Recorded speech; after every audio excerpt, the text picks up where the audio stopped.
a dreamer, I'd rather be free, I'd rather be a leader, I'd rather be a queen, I'd rather be a singer in a trashy cover band. I'd rather be a closer, I'd rather be clean, I'd rather be a poser in a magazine, I'd rather be pretty much anything else than your machine.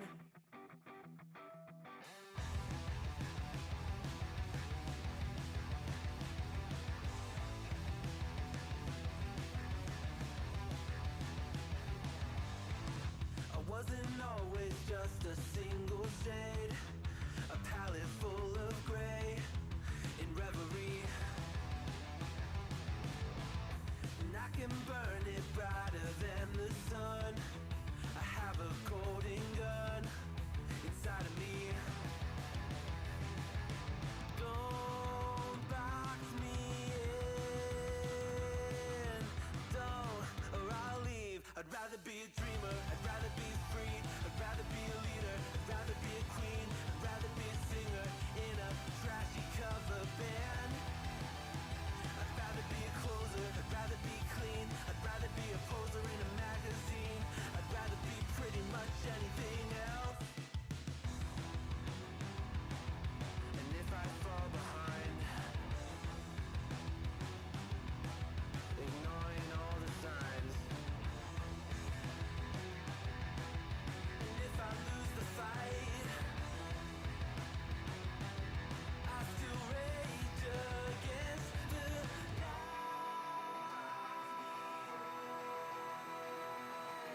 Don't box I'd rather be a dreamer, I'd rather be free, I'd rather be a leader, I'd rather be a queen, I'd rather be a singer in a trashy cover band.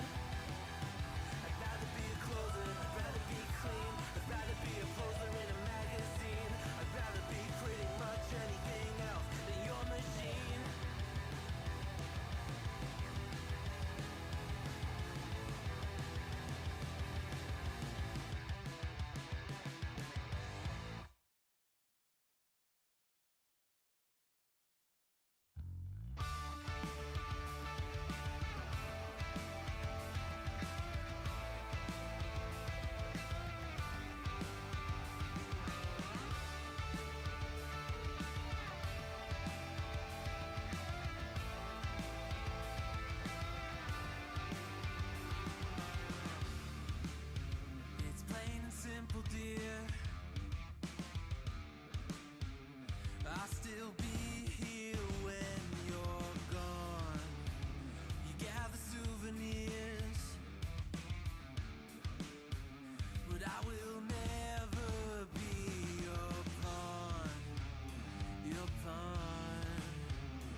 stop till it's perfect. Gotta want it, gotta need it. Only get what you put in. Give me something to believe in. Feel the sweat on my skin. Gotta want it, gotta need it. Only get what you put in. Give me something to believe in. Feel the sweat on my skin.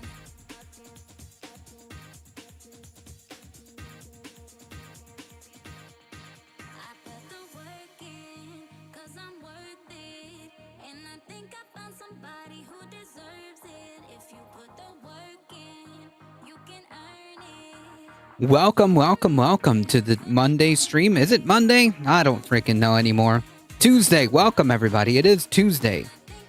Welcome to the Tuesday stream. I hope everyone's doing okay. Welcome. Globus the Elder, welcome. Cuddle and Kill found you through the raid on Pissed Off Bartender's channel last night. Thank you. Hey, that's awesome. That's awesome. Appreciate that. Moana, Michael Hauser, welcome. Welcome. I hope everyone's doing all right. It is Tuesday.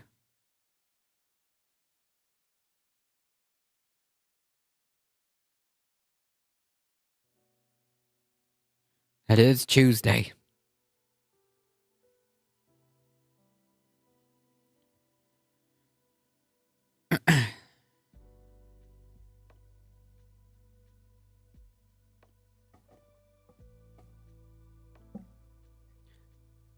I also appreciate the Pissed Off Bartender for giving me that shout out. Appreciate it.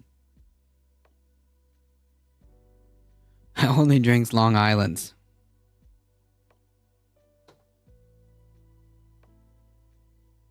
It's very simple for me. Just rum and Coke, please. Very simple. Just some rum and Coke, or just a beer.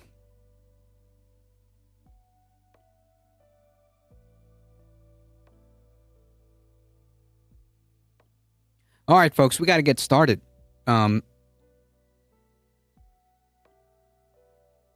First and foremost, a couple of announcements. Bacardi and Sprite, Twist of Lime. Oh, that actually sounds pretty good. A couple of announcements, folks. Tomorrow, that's Wednesday. The stream will not be at its normal time, folks. Okay? Tomorrow's stream will not be at its normal time. We will be live at 10 p.m. Eastern time. So spread the word, okay, folks. Spread the word. I'll make an announcement on the Discord. As I said, I'm going to make the announcement today. As a reminder, tomorrow, folks, it's going to be at 10 p.m. Eastern. We will be joining the Letter Hack in a panel called Left Past 10. So go subscribe to the Letter Hack as well. But we will be joining them 10 p.m. Eastern time, Left Past 10. Yeah, do not adjust your TV set, just your time. 10 p.m. Eastern. That being said, folks, the Discord is the best way to keep up with the channel. So consider joining that. Subscribe to the Substack. And if you also want to keep supporting the channel directly, check out the merch store and hitting the exclamation mark tip. I appreciate you guys. Thank you. Let's get started, folks. We got a few things to go through. Quite a bit. And I'm trying to get out of here relatively quickly, folks. We're gonna run through all of this. Let's do it.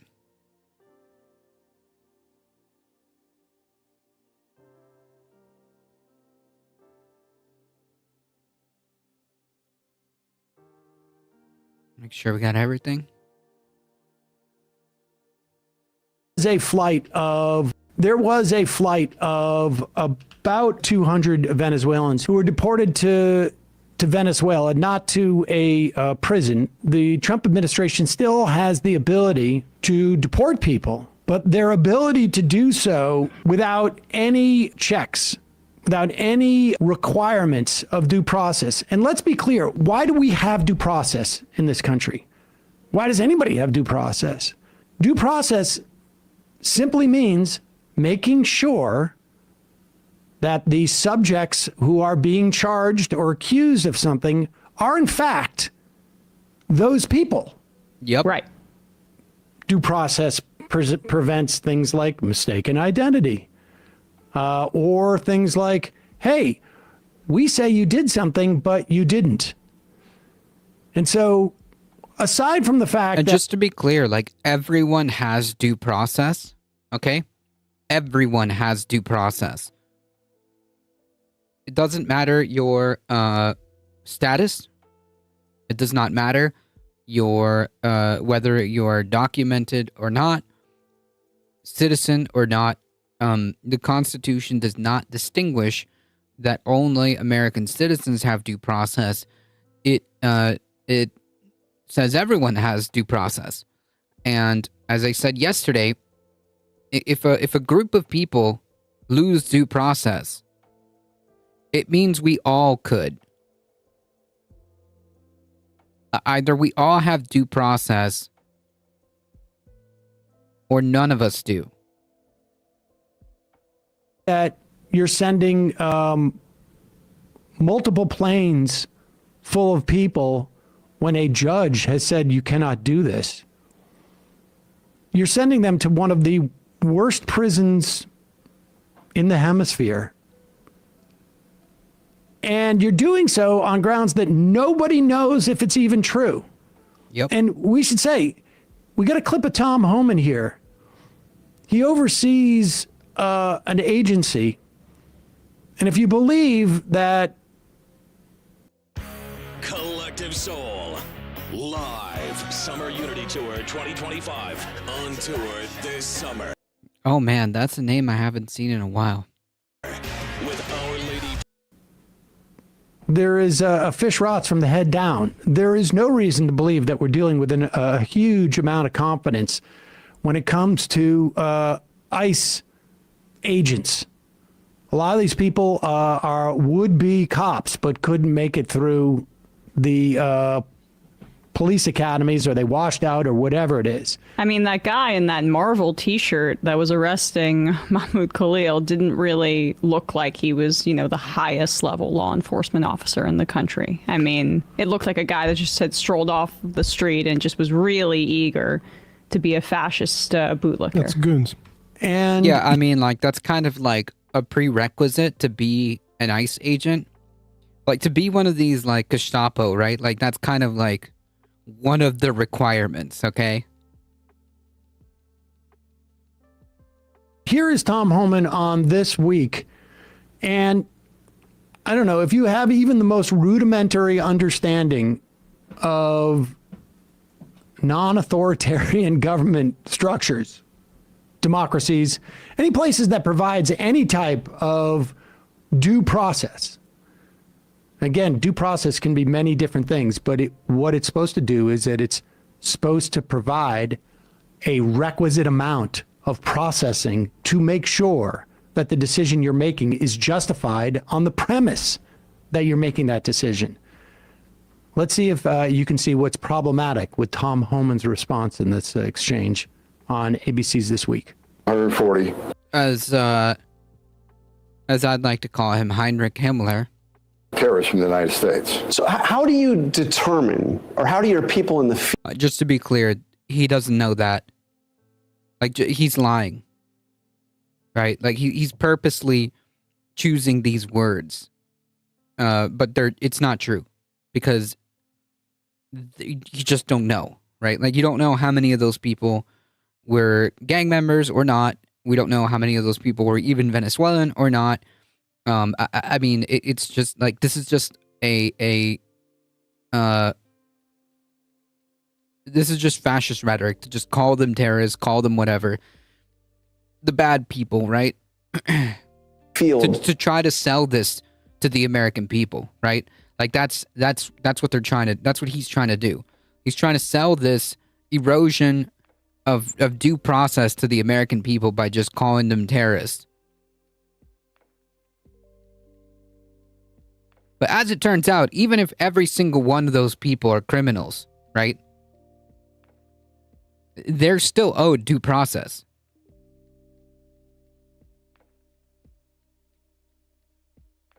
Determine that somebody is a gang member? Doug, there's various methods. No, I've noticed in the media street, a lot of them don't have criminal history. What? Oh! A lot of them don't have criminal history. So how do you know? Well, a lot of gang members don't have criminal history. Okay, pause it for a Just like second. a lot of- Let me just translate because I think this guy's from Massachusetts. What are you saying? I don't know. Was everything? Okay. Yeah, marble mouth mother. Yep. He's Yeah. talking to himself, but he's trying to go through. There is no way. They don't make these assessments. They see a tattoo and they're like, well, I like that, like, the new evolution of Trump surrogates lying on TV is just like gargle noises to fill the space instead Settle down, guys. He's just trying to say that America doesn't need evidence. of just like having to do actual words. I mean, why bother, right? Garbage disposal. Yeah. what he's going to launch into here, though, is not in any way. It is basically saying, he's saying, I've heard the critique that none of these people have criminal records. Now, I want you to contemplate the idea that if not having a criminal record was part of the requirements to be deported, there would be a lot of people problem. So he never affirmatively says how they determine that someone's in a gang. Yeah, it's just BS. It's literally just BS. All they say is, well, a lot of gang members don't have criminal records. This is just astonishing. Which, so, like, okay, but you have to kind of prove it, right? Like, as the state, you have to prove that what you're doing is correct. You can't just, like, point at a brown person and say, like, oh, yeah, definitely Trenderagua. Get them, boys. Like, no, that's not how this... Under normal circumstances, that's not how this should work. In the media street, a lot of them don't have criminal histories. Well, a lot of gang members don't have criminal histories. Just like a lot of terrorists in this world. I love how, like, the subtitles are, like, a lot of gamers don't have criminal history. I mean... Not in any terrorist database, right? We only know the information what's in databases based on, for instance, most terrorists we arrest that are identified by the U.S. government are later identified through a Title III investigation or through an undercover operation. They're not in any terrorist screening screening database. We know that. A lot of gang members, I started as a cop in 1984. Many gang members don't have a criminal history. So we have a count of social media. We have a count of surveillance techniques. We have a count on sworn statements from other gang members. We have a count on, Okay, but, like, you're saying that this emergency order needs to be done because this Trenderagua gang is conducting irregular warfare against the United States. You would have to be able to prove that that's who you're taking out. Also, it's hard to understand because when your head is a toe and your foot is in your mouth, you lose all the nuance. True. Wait, you are funny. They'll be deporting every POC and then go after Democrats. Yeah, it won't. It won't. It won't stop. It won't stop with undocumented and documented immigrants, right? Like people who think that this isn't going to affect them. I've got news. It's only a matter of time before they get to citizens, too. Wiretaps and Title III, everything involved with the criminal investigations come into play. So just because someone hasn't been arrested and charged with a crime yet, doesn't mean they're a member of a gang. Pause it. Okay, but wait a minute. Wait, what? Like, so I could, you know what he's saying, right? So someone that looks like me, okay? Someone that looks like me could just be walking down the street, right? I've got 0 criminal history, okay? The worst thing that I've ever done in my life is get a speeding ticket, okay? I've got 0 criminal history, and I could be Tren de Aragua? Fantastic. Will this make the prices of eggs go down oh yeah, I guess so. Yeah. I guess that's one way. That's one way of of making the price of eggs go down, just like eliminate yeah, 0 criminal history. Obviously you're a gang member. Yep. Oh, don't worry, Wolf Glenn. It's okay. They have a solution for this, by the way, which we will get into. Yeah, less DUIs than Dick Cheney and Pete Hegseth. I just want to make it clear again. He said nothing affirmatively as to how they determine that someone's in a gang. The only thing he said is not having a criminal record is not evidence that you're not in a gang. Now, you're all suspect here because, as far as I know, none of you have a criminal record. Just want to put that on. Just because I'm not in the database doesn't mean I'm not a terrorist. Exactly. Yeah, exactly. That's freaking scary, man. You're just a good gang member, never been arrested. Yep. If every time you see an ad, you just wanna, you need to download Pi. It's a free Chrome extension that Hasn't been arrested and charged with a crime yet. Doesn't mean they're a member of a gang.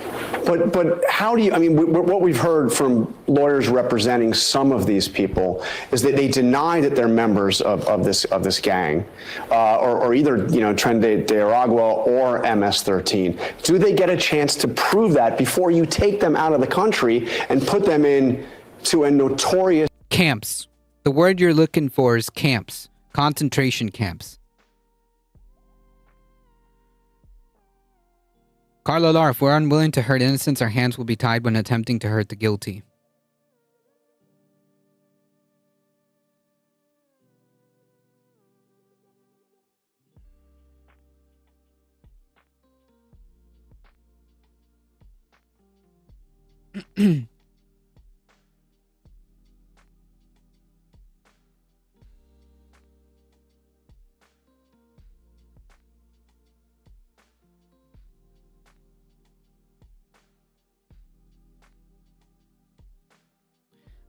I'm not sure, what that means, actually.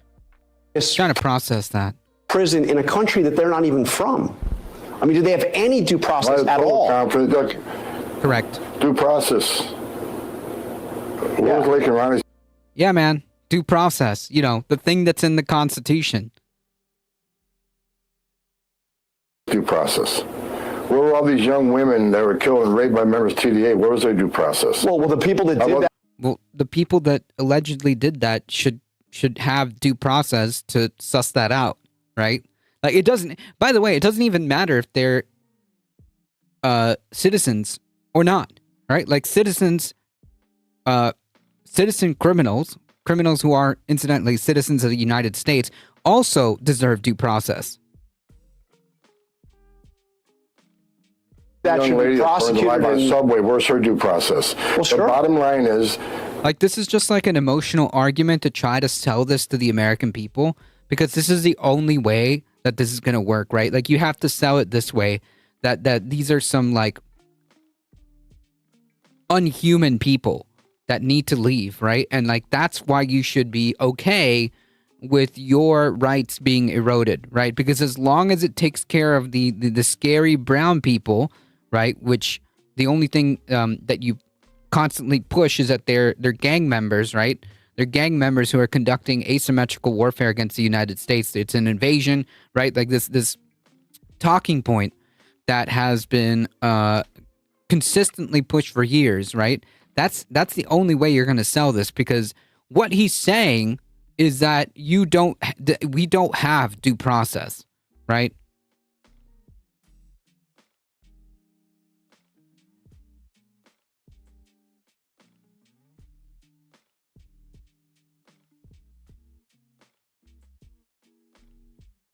That plane was full of people designated as terrorists. Number one. Number two. He doesn't know that.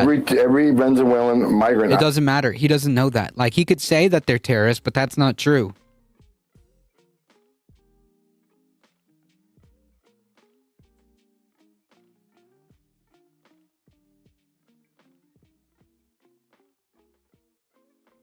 On that flight was a TDA member based on numerous criminal investigations. But there's no criminal records. There was no criminal investigations. The investigations, the to the extent that the investigations went, were like, oh, that's a brown person, and some of them had tattoos. That's the extent of the investigation. Intelligence reports and a lot of work by ICE officers. Matter of fact, 2 days after that flight took off, I even had a discussion with the acting director of ICE, and he reiterated that every person, every Venezuelan on that plane was a known member of the TDA. So a lot of officers, a lot of criminal investigators, special agents who've done this for decades, looked at the intelligence information, the criminal investigation. This is literally bullshit. And even if that's all true, okay? Even if that's all true, that they've investigated them and they've determined that based on their investigations that they're Tren de Aragua or whatever, they still have due process to make that, like, legally, that legal determination, right? Because cops can say whatever they want, right? But that has to be proven in a court of law. That's why we have due process. Information, all their various social media and surveillance and government records and public records, and they are confident that they're all members of the TDA. I'm not surprised that a member of the family saying they're not a member of the TDA, but they were given due process as according to the laws on the books. See, that's the difference between the Trump administration and Biden administration. We're actually using the laws on the books to enforce immigration. No, they never actually got due process. What he means is we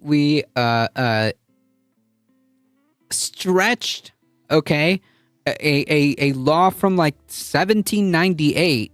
Okay, we stretched the definition of war, right, to say that, like, gang members are conducting warfare in the United States as a pretense to eliminate civil rights. Okay, so no, you're not using the laws in the books to enforce immigration. You're twisting very archaic laws in an unconstitutional manner to do this. All for the purpose of laying the foundation that certain rights shouldn't exist. Folks, this is how an authoritarian regime establishes itself, right? Because once you can prove that you do not need due process, then everyone's up for grabs.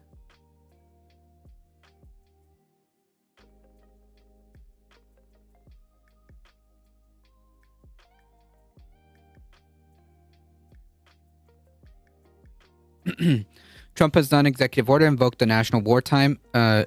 If you are claimed to be a terrorist, you have no due process. So I'm not going out much. Yeah, I don't blame you.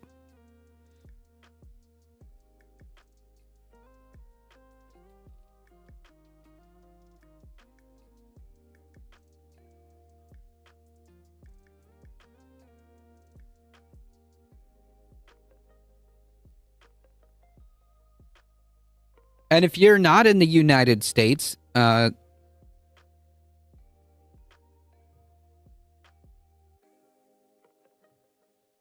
would recommend to not come here. Immigration law and secure the border at the highest level it's ever been. The Biden administration. All right, look.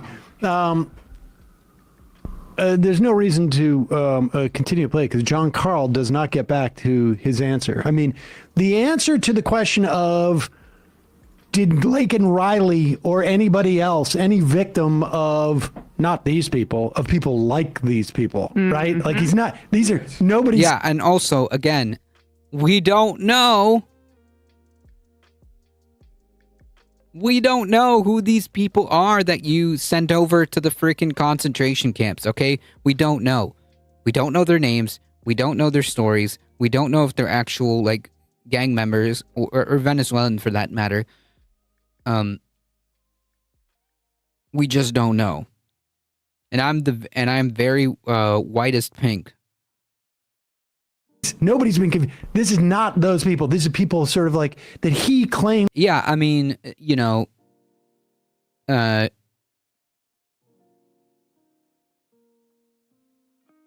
while being white, you know, may afford you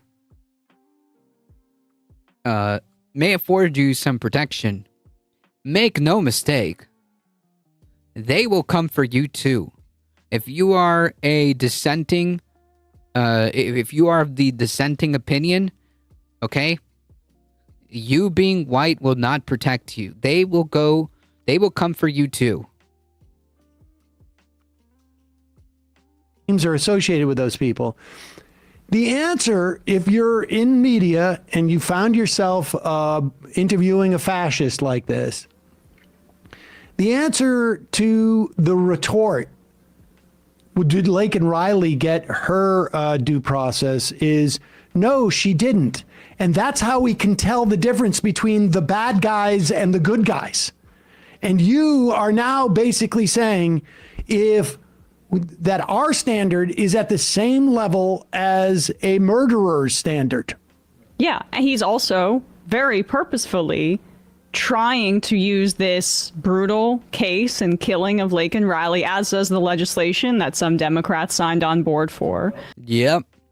They are using that case to broadly impugn and accuse all immigrants of basically being criminals. We're seeing this degradation. I mean, it's not really a degradation, but a lot of people in the media took it at face value.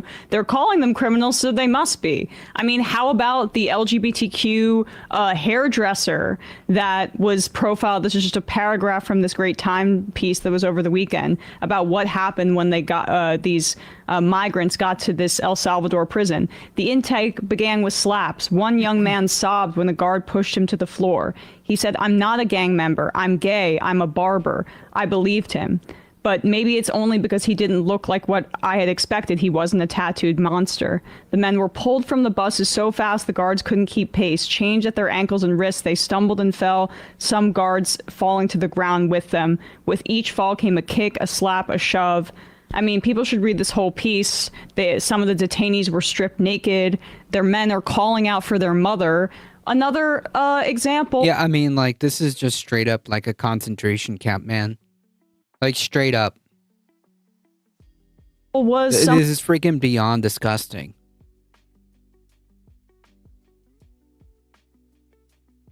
Somebody who had a tattoo of a soccer team. He's a youth soccer coach, has no criminal record. These are the people that are being accused of being. Yeah, he was. If I'm remembering the story correctly about that, he was a Venezuelan professional soccer player who was seeking asylum because he was being persecuted by the Venezuelan government, and he fled to the United States, and now he's disappeared into a supermax concentration camp. Gang members without evidence by Holman. And this is how lynchings happened in the United States. When you don't have due process and you have this kind of like racialized, racially motivated attacks against wide swaths of people, drawing them to this one brutal case, similarly to how Israel did it with Palestinians, by the way. You get extrajudicial killings because there is no due process. This is what they're advocating for. That guy, they said he had a crown, and the crowns are associated with the gang tattoos. This is the tattoo. He had a Real Madrid with the crown on it. Also, it's not a crime to be in a gang. Right. You know, they may have some type of attempting to do some type of special designation for these particular gangs. But the fact is, it's not a crime to be in a gang, A. And B, again, without due process, you can't say with any level of confidence, at least in the context of the way that we expect government to prove things, that they're in this gang. Right. We don't even know. We have no mechanism even to determine that they're here without documentation. Yeah, like they just literally were put on a plane and pieced out into this supermax concentration camp. The administration prefers the term extrajudicial foreign torture interrogation camp. And the whole point is Basically. why it's a problem for even those of you who are citizens. They're just going to get bolder and bolder if they're allowed to do this. Correct. And they're just going to get sloppier and sloppier. As you know, and it was breaking today just before we started the show, Judge Boasberg. Bozeman, is that right? Is that his name? Boasberg. A Bush-appointed judge as to the Superior Court, I think, and then was elevated by Barack Obama. Oh, don't worry. The Republicans are coming up with a solution to this too. I'm sorry, folks. Today's stream is a bit rough. Okay. Don't worry. The Republicans have come up with a solution to deal with the judiciary. We'll get to that too. So, to the extent that we know any of his politics, he's okay with the Federalist Society, or was. He has refused to lift the order enjoining Trump from using the Alien Enemies Act to deport immigrants. And that doesn't mean that there aren't immigrants being deported. It's just that they can't do it under the auspices of the Alien Enemies Act, which affords a lot less due process. And here is the fundamental problem that the Republicans and really the anti-immigrant folks have in terms of their fantastical solution. And that is to deport all immigrants. Well, I mean, yeah. Like, it's ludicrous to think that they can deport every single undocumented or I don't know. These people just want brown people out of here. But it is quite the logistical nightmare, right? To round up how many tens of millions? What, 11 million? That we know of. I mean, it's just not feasible, right? And the problem is, even if you were to be able to provide a plan to try to round up this many people in this short amount of time, like the environment for some of the most horrific outcomes is just there. It's just there. I mean, the Holocaust. Unless you're a Native American, you're an immigrant. Is that true? We don't have the capacity to process them. And right. That's the problem, right? We don't have the capacity and logistics to do this. So what are we going to do with these people? Does that make sense? Some would say that these folks would have a solution, perhaps even a final one. Certainly part of like the Biden immigration bill, there's a lot of it that I didn't like. But one of the things that was good was we need more money to have more magistrates to assess people's claims of asylum. I also would have liked to loosen those claims. I think having immigrants in this country is healthy for us, both from an economic standpoint and just broadly societal standpoint. But here is Brian Kilmeade unwittingly. I can't stand this. I can't stand Brian Kilmeade. Understanding the dilemma that is being faced and then basically saying like, hey, let's throw out all one of the fundamental principles of United States society.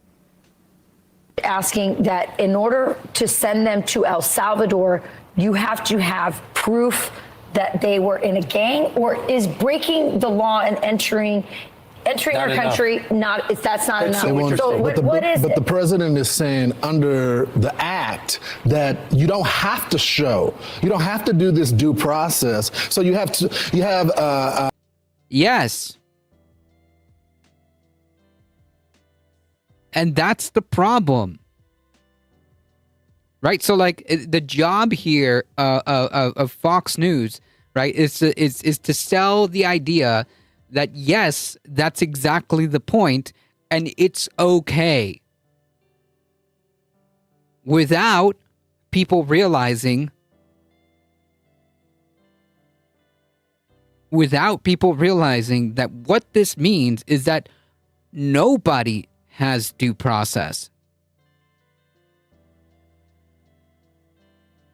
Lock you down's welcome, just negating the idea of asylum. Yeah, it's not just like negating the idea of asylum, it's also just negating the idea that you deserve due process, right? Because as I mentioned earlier and yesterday, if one group of people loses due process, then we all do. For world far right is the best. Nah, go fuck yourself, you Nazi piece of shit. Fuck off.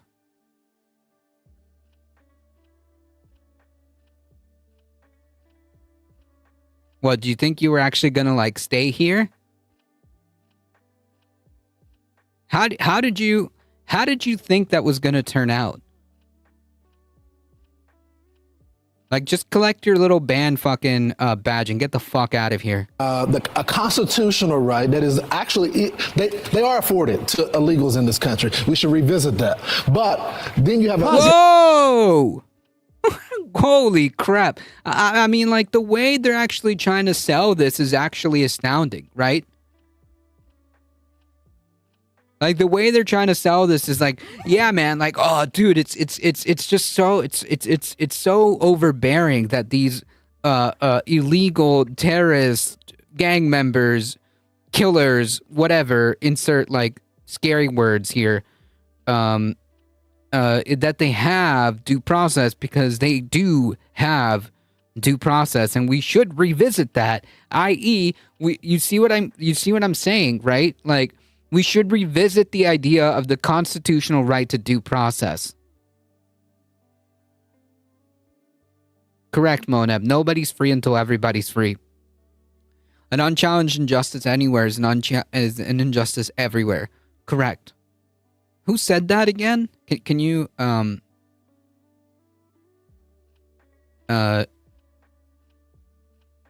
refresh my memory? Hold on for a second. We should revisit the constitutional rights that the so-called illegals have in this country. I love how you throw off the Constitution. We should revisit that. Okay, let's revisit that. How do we go about revisiting that constitutional right? Yeah, and again, the Constitution doesn't say like, oh, undocumented folks don't have these rights. They do. So by revisiting that means nobody does. It means that if you're just walking down the street and they decide that you're a gang member or you committed a crime, even though you did not, then you just like go to jail and like that's the end of the story, right? Because there's no due process. I don't want to misquote, but I believe Malcolm X or MLK. Or Fannie Lou Hamer. You know what? Now I'm going to Google this because I'm actually curious now. 1 second, chat.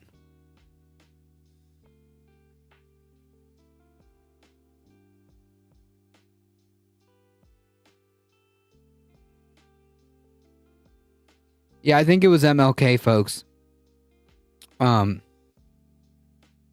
Injustice anywhere is a threat to everywhere. We are caught in an inescapable work of mutuality, tied in a single yada yada yada. Yeah, I think this was MLK Jr. Yep.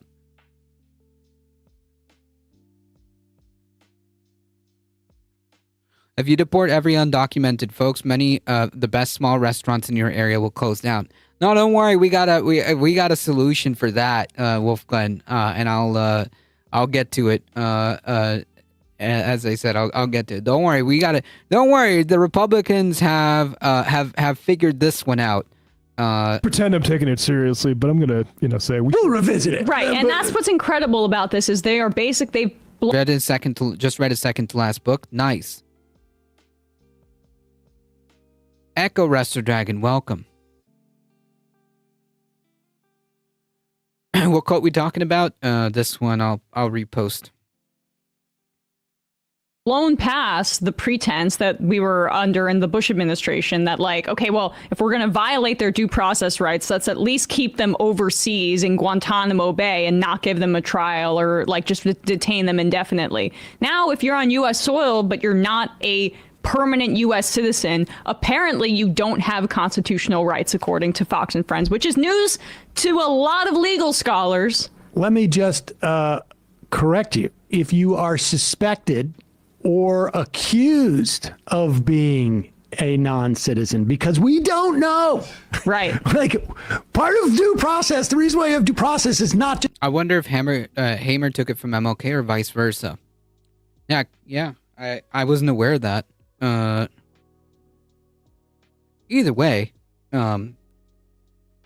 excellent concept. The letter hack, welcome. Just because it's fun to say, it's right. Because you want to know that the people that you are subjects of your criminal, of your, your prosecutorial actions are actually of the class or have done the thing reasonably. Looney Tunes, welcome. I'll be over once the service ends. Hey, welcome. Assuming that they have done. That's what due process is for. But we should revisit that. But go ahead. Are afforded to illegals in this country. We should revisit that. But then you have a competing act that is saying, hey, if someone is a part of a foreign terrorist organization, that you don't have to give them due process and they can be deported. Now, the agents that I talked to... But they have to prove that they were actually in Nicaragua or MS-13? Or exactly. And so what the agents are saying is, because you hear all these activists keep talking about the tattoos. We're not just talking about the tattoos.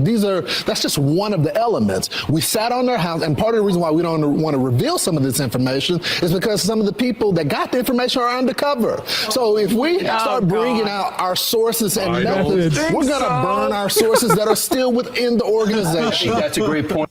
It's not a great point. Then conclude your investigation. What is this?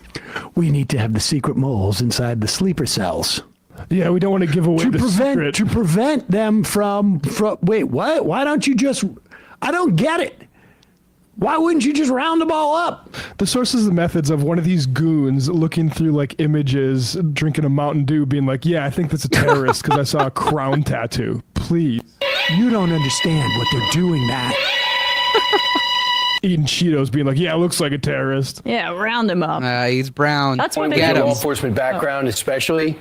But I also think it's not practical to think that we can do due process on 8 million people. No. There's 22 billion people. Right. Yeah. You know who else had that same line of thinking?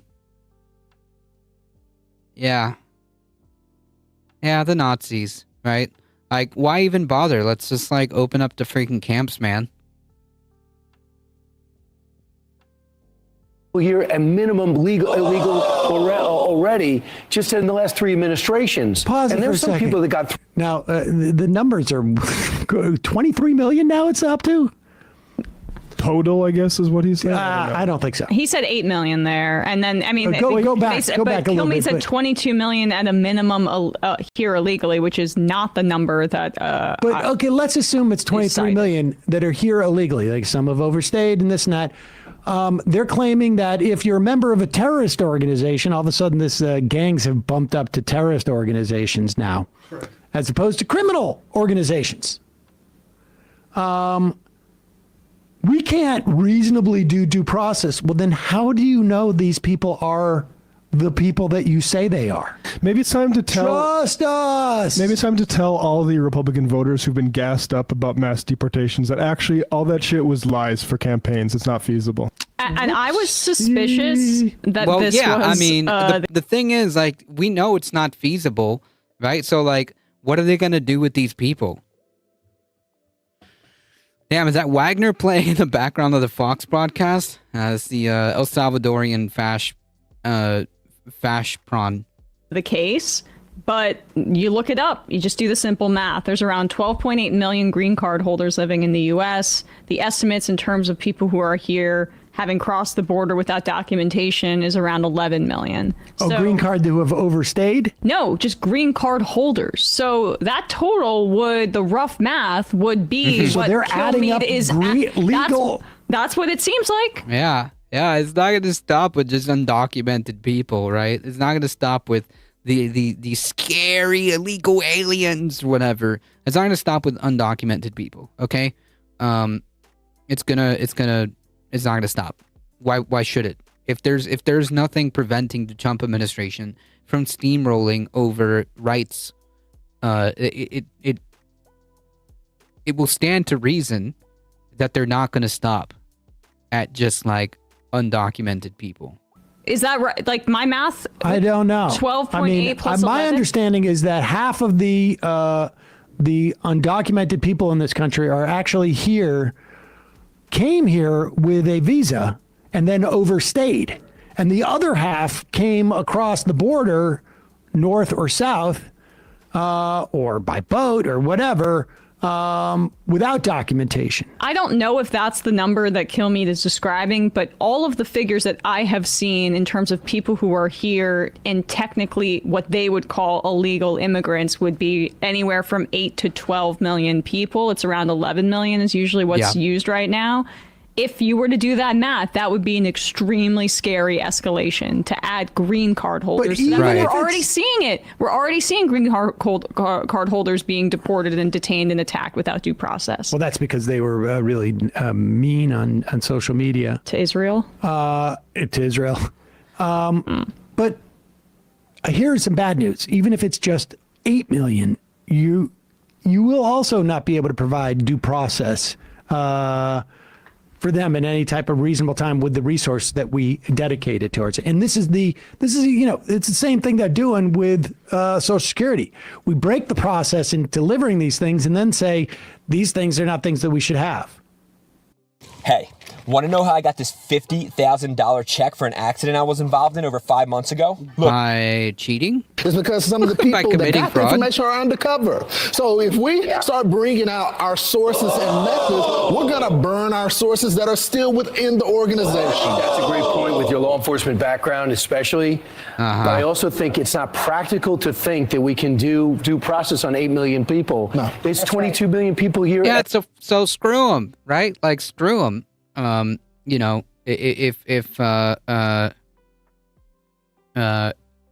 If we can't do due process to 8 freaking million people, then I guess, the camps it is.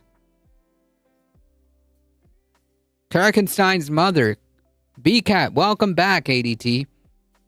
Thank you, appreciate it. Insurance fraud advert, nice. Neat. Surfs raid. Well, welcome, everybody. Welcome in.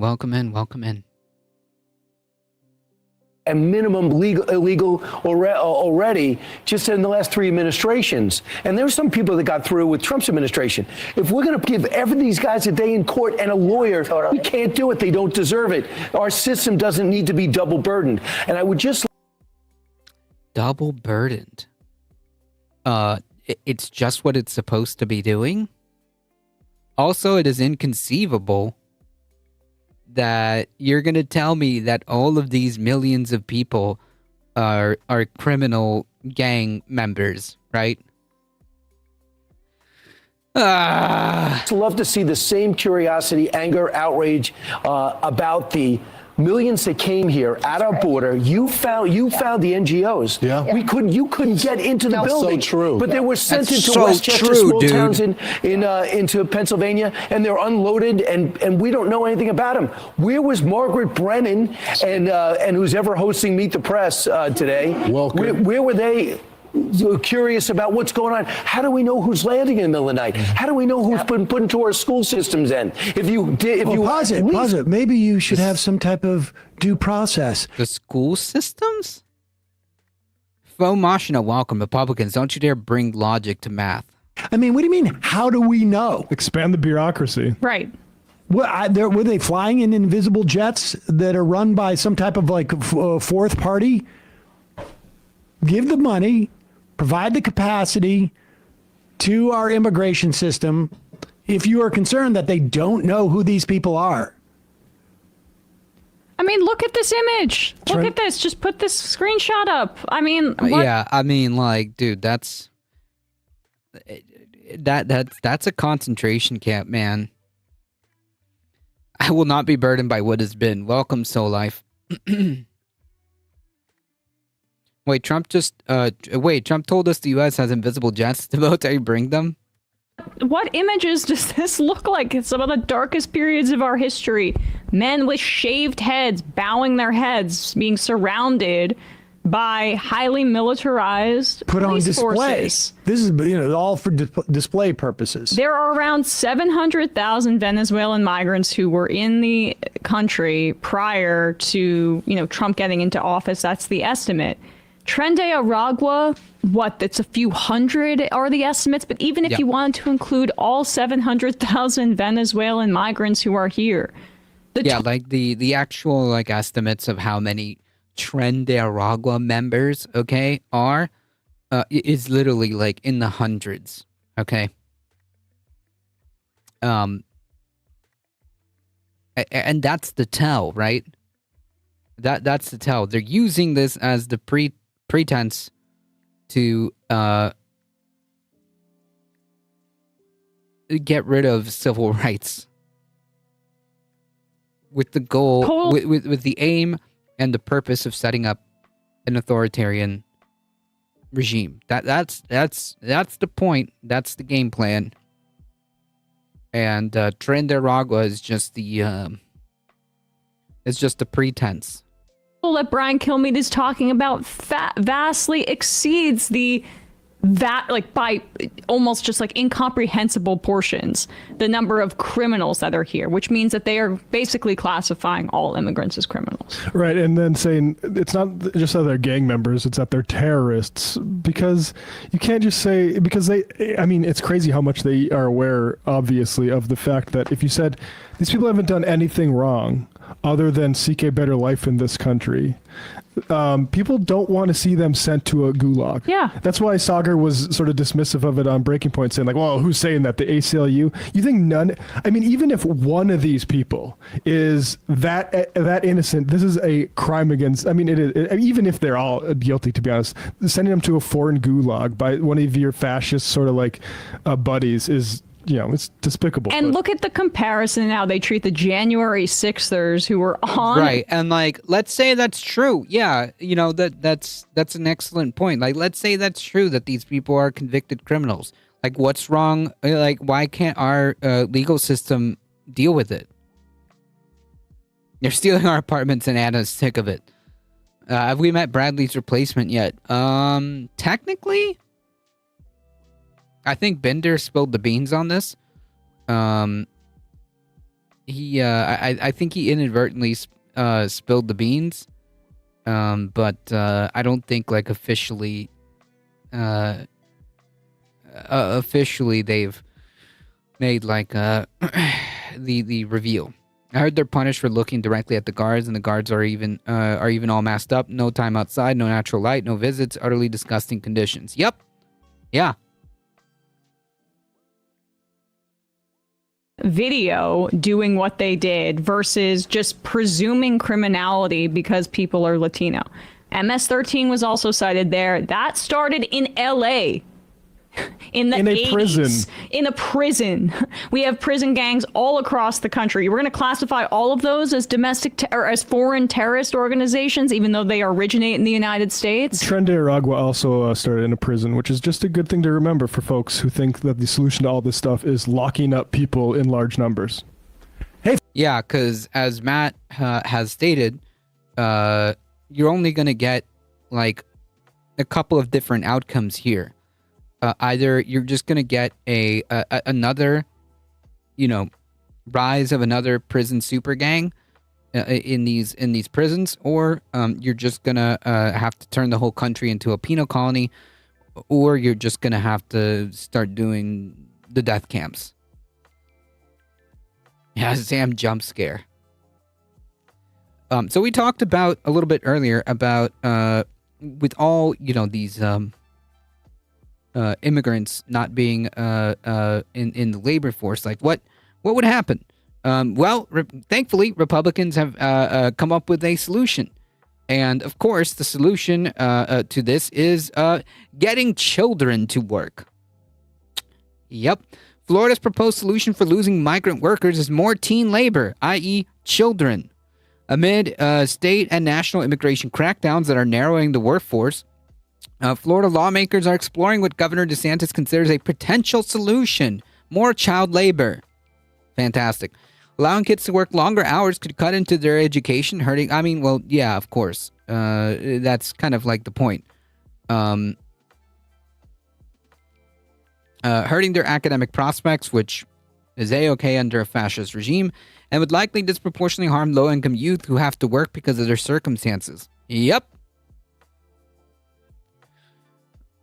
In a country that, even before we went full fash, dehumanized immigrants and inmates to such a degree its citizens are okay with slave labor and human rights abuses. Yep. By the way, I saw you the other day without the beanie. You're hiding all that luxurious hair from us. Yeah, and people thought, clowning on me, saying that I'm hiding a hairline,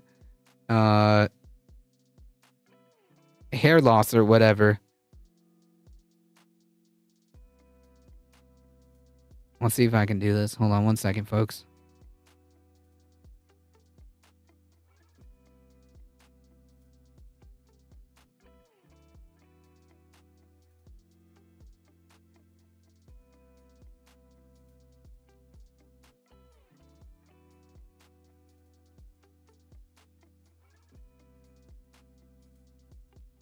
I got you. I thought it was to hide the hairline too. Not that there's anything wrong with that, but then I saw your hair. I just like the beanie, honestly. That's literally it. That's literally why I've had this beanie for years. Like you can go back, to like years of like content, and it's the same beanie. I just like this beanie. It happens to us all. I mean, not me. My hair is perfect. It is a cool beanie. I've had this beanie for years. This is literally like my little, my favorite beanie. A Senate committee on Tuesday today advanced Senate Bill 918, which would allow teenagers as young as 14 to work overnight shifts and remove time limitations and required meal breaks for 16 and 17-year-old workers. Cool. The vote comes for a week after DeSantis suggested that young workers could help replace dirt cheap labor performed by undocumented workers, because as it turns out, you could also exploit children because they're children. Better than Tim Pool's beanie. I agree.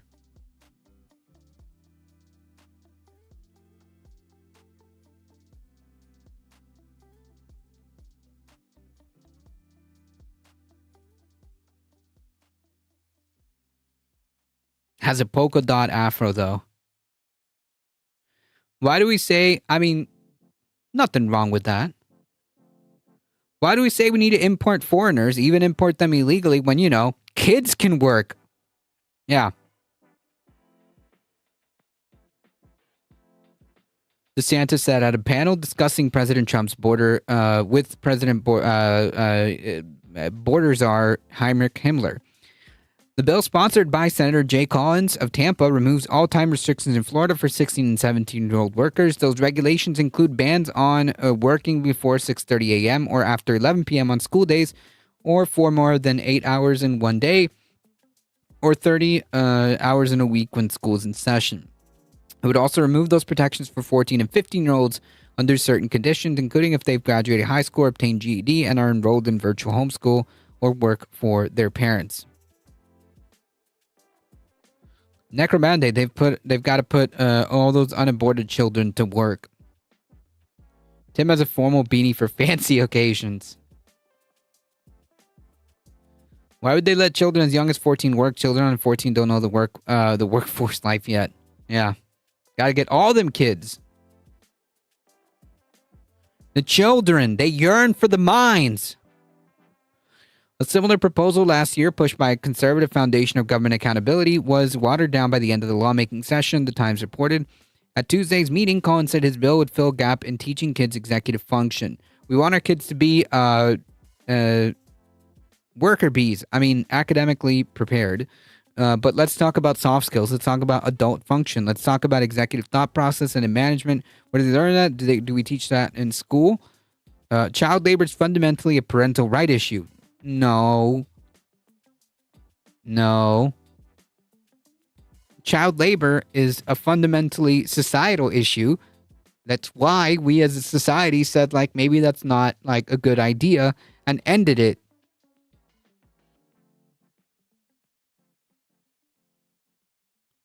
BRB leaving for work. If this ends before I return, don't forget Zateo live in an hour and a half. Oh, nice. I'll be gone. By the time that happens, but yes.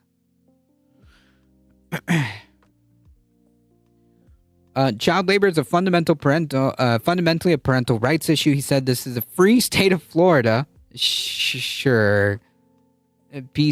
War is peace. Freedom is slavery. Yeah. We do what's right no matter how difficult it is or how many people stand up against it. No, you're not doing what's right. This is all backwards. Even members of Collins' party expressed discomfort with some aspects of the bills and said it needed work. I share many of the same concerns my colleagues do up here. We're talking about 14 and 15-year-olds. Yes, children. Federal child labor laws also place limits on work by kids younger than 16, including hour restrictions. Workers who are 16 and 17 don't face federal hour limits for non-agricultural jobs.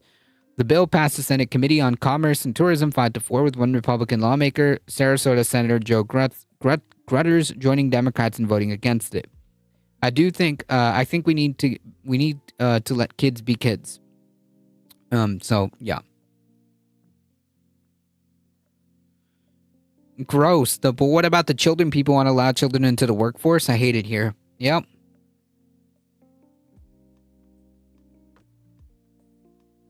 And this is all because they want brown people gone so bad and understand that there will be economic consequences for immigrants not being, in the labor force and in the economy.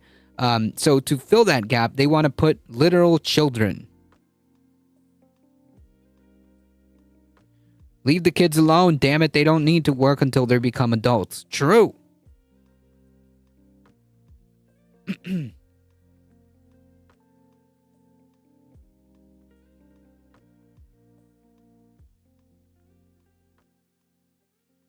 On March 29th, it's my birthday. And all I want to see happen on my birthday is for Elon to be taken down. Yes. And Maria, now you have this Congresswoman Crockett who is calling for attacks on Elon Musk. Nope. She's saying Elon should be taken down. And you know what? Yeah. He should. And what? And what? On her birthday. Let's take him out on my birthday, she says. Yet she turns and says, oh, I'm not calling for... Should take him down, not take him out. Violence. Well, she is an elected public official, and so she needs to tread. Also, like, shut the. Also, STFU. Okay, because like when you have these like Republican Congress people, like making political ads with like shooting with government like potential like opponents, right? Whether it be in primaries or like general. No, like they're crickets from these people, right? crickets from these people. Wasn't there like a Republican who literally had an ad where she was shooting her opponent, right? Or a representation of her opponent. Correct me if I'm wrong. But I'm pretty sure that there was a Republican, I think it was, I don't remember who it was. But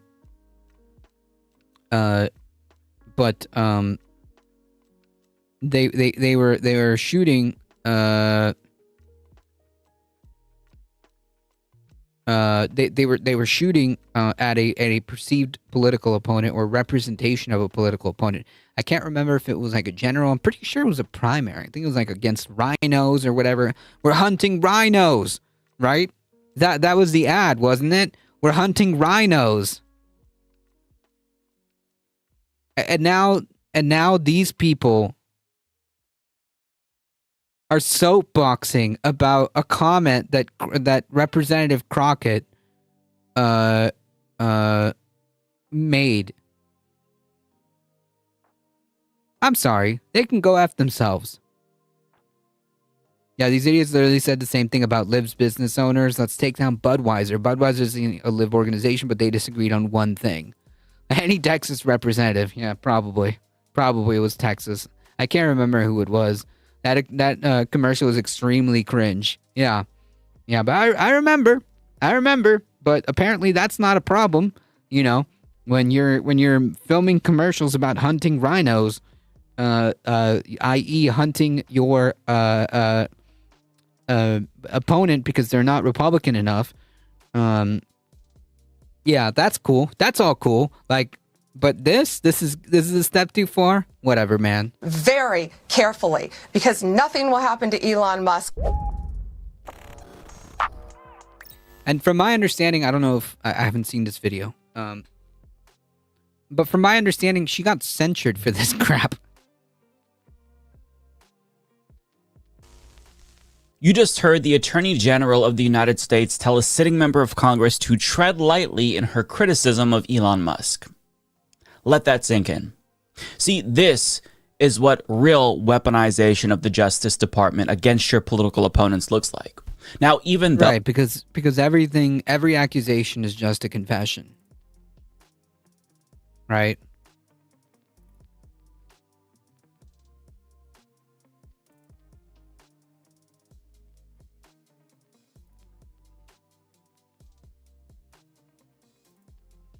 Valentina Gomez had a crazy one about immigrants, but there's been like 10 plus Republicans who have done similar. Yeah, I mean, it's hard to keep track, but yes, I know specifically the one I'm talking about. I know the one I'm specifically talking about is the one where they were hunting rhinos. Jim Lamont, he hunted Biden and his opponent in his ad. Jesus Christ.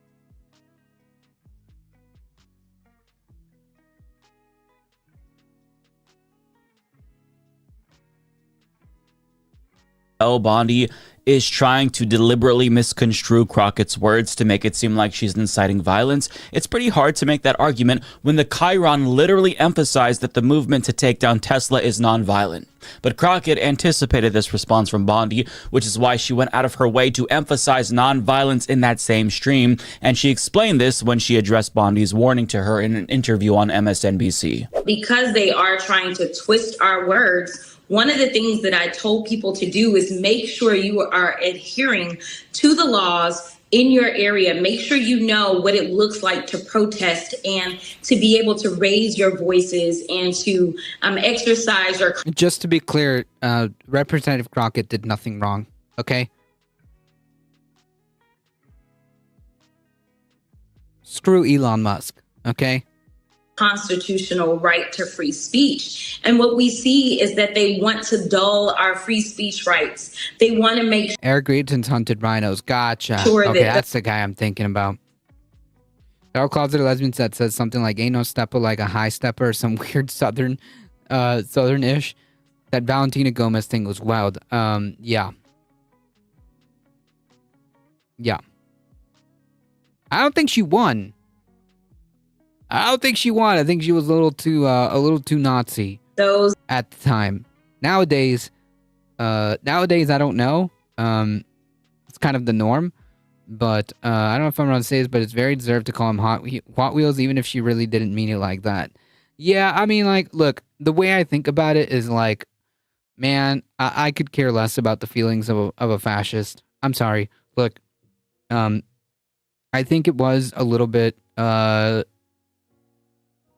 I don't know if she like intended it in a little bit in an ableist way, but like, I think that like, it's rich that he would get triggered by that, considering that like he would without like blinking would have like minorities exterminated.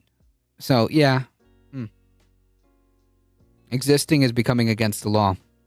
that are participating in the press, because we saw that there have been recent attacks specifically on this news organization. My uncle's in a wheelchair and he has a Hot Wheels sticker. They want That's actually kind of cool. y'all to I respect that. So I don't know how much of an insult it is. kind of tamp down what you say and hopefully buy into. I think it was more of like, honestly, like, I think it was more of like a nickname. You know how like Trump has like these bombastic nicknames? Little Marco. No, I don't know. It's not a slur. You're right. It's not a slur or anything like that. But like, I think it was like one of those like nicknames kind of deals. They've been criminalizing poverty for decades. Alabama Governor Kay Ivey figured it out. No step to high for a high step. Huh? Rights mean that they get to F us up while they get to do what they want. Correct. Actually own the Hot Wheels. I don't know about now. The only Hot Wheels I have actually, funny enough, the only Hot Wheels I have in my possession, are a Beatles Hot Wheels, the Yellow Submarine. I remember as a kid, I used to have a collection of Hot Wheels, but those are probably long gone. I have no idea. To the lies instead of going out there and just telling the truth. And so, yeah, I'm excited to see that Elon Musk, that his money as it relates to Tesla, well, Tesla's tanking right now. And I'm okay with that. So just in case the slow people listening decide to clip this up later, I just want to say that I have never promoted violence whatsoever. Yet I've also never made excuse for those violent actors, such as the ones on January 6th. So Trump and the disabled reporter was way worse. 100%. Very cool. I thought so. Pam Bondi, if you have an issue with terrorism, maybe you should talk to your boss about locking back up those guys that he let out that participated in January 6th. And she's absolutely right. Now, the reason why she brought it back to January 6th, get him. Brought up terrorism is girl. because the Trump administration is trying to treat vandals like terrorists. And during that same interview on Fox News, Pam Bondi also equated Molotov. Yeah, so like, again, the reason why they want to do this is because, again, it's a perfect pretense to just ship off citizens or anyone under terrorism, whatever charges, and ship them off to the concentration camps in El Salvador. Cocktails with nuclear weapons. I'm not making this up. These are Molotov cocktails. That could be a weapon of mass destruction. Wow. Wow is right. Wow. Right. And Trump floated the idea of sending them to a prison in El Salvador on Truth Social, noting how these prisons have become so recently famous for such lovely conditions, which is an admission, by the way, that he intends on violating their Eighth Amendment rights. But I guess also, like, this is just like a very brazen like admission that like the prisons there are engaging in human rights violations, right? Like, that's what this is a reference to. And to him, that's a good thing because that's where all the bad people, i.e. brown people and dissidents, should go. That's the message here. That's the message here.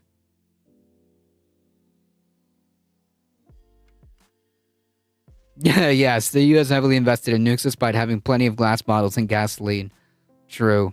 More like lie social. That punishment is preferable to what Harris Faulkner of Fox News recommended, which was just to give them the death penalty altogether. So the conflation of vandalism and arson with terrorism is being used to justify the harshest punishments imaginable. But we're getting way off track because it's clear that they don't even want you criticizing Elon Musk. Hence why the Attorney General ominously warned a member of Congress to tread lightly, even though she knew that that was not a call for violence.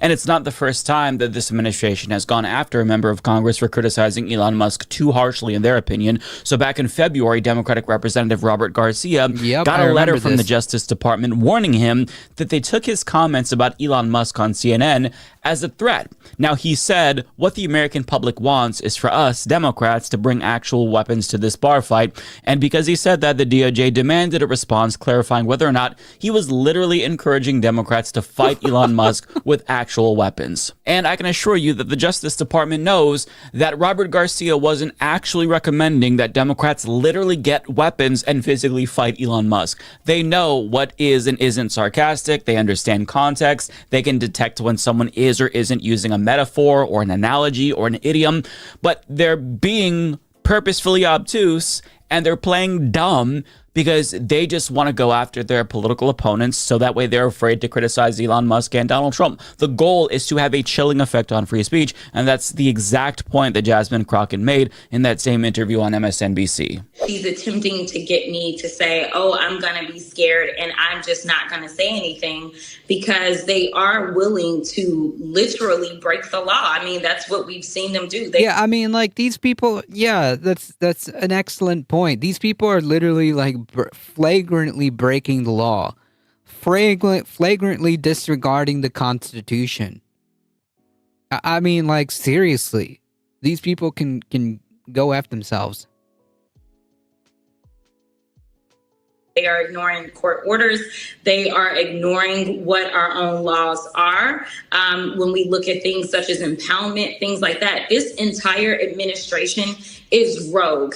And this isn't about partisanship. I keep trying to tell people that we are living in the time of good versus evil, right versus wrong. True. And right now, when we are looking at the black letter of the law and they are deciding, I'm just going to ignore it, then they are wrong. That is clear as day. And right now, they are going after anyone who decides that they will challenge them, whether it's the judges that are sitting on the bench. Hey, Cosmopolitics rating in. Thank you so much. I appreciate it. Hey, folks, if you're coming in, I'll make another short announcement in just a moment while the pre-rolls get out of the way. Oh, hello, Kat.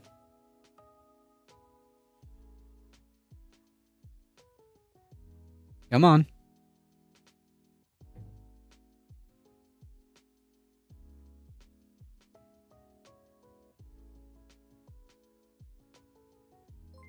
You want to be on TV? Come on. There you go.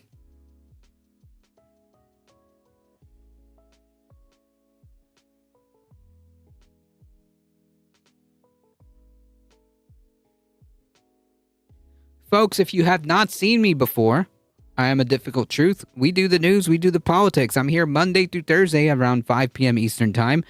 So if you're just coming in and you're done with the pre-roll ads and you enjoy your stay, folks, don't forget to hit the follow button. It really does help us out. Thank you to Cosmopolitics for rating in. Fantastic streamer, by the way. Fantastic. Please, if you haven't done so, go check out twitch.tv/Cosmopolitics. I was like, who, me? Yeah. No. Streamer Christina. Oh, hey, oi. Streamer Christina. Kitty!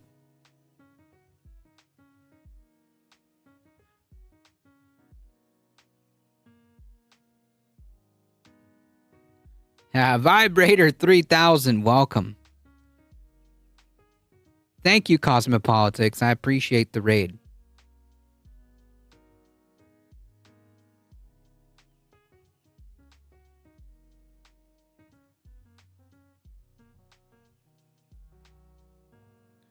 Paquita.